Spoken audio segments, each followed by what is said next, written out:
In another battle between Team Falcons and Team Liquid PH, nakuha ng TLPH ang panalo. But that match really defined what this season is all about. You know what time it is?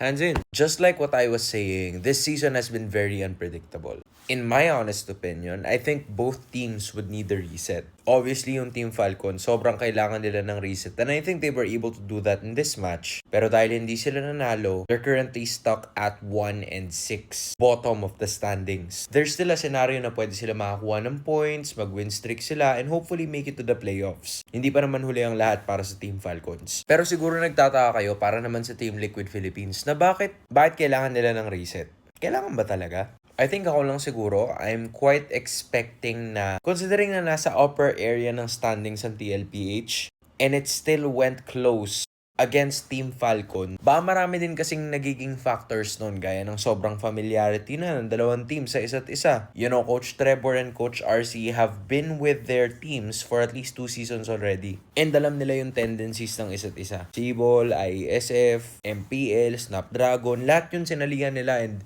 in most of that, they were able to even make it to the finals at nagkita sila dun. Pero para sa Team Liquid Philippines, I'm not discrediting kung ano yung pinakita nila during the first 4 weeks. I'm just saying na alam ko na meron pang itataas yung kalidad ng laro nila. And hopefully, pagdating sa week 5, mas lalo nating makita yun mula sa Cavalry.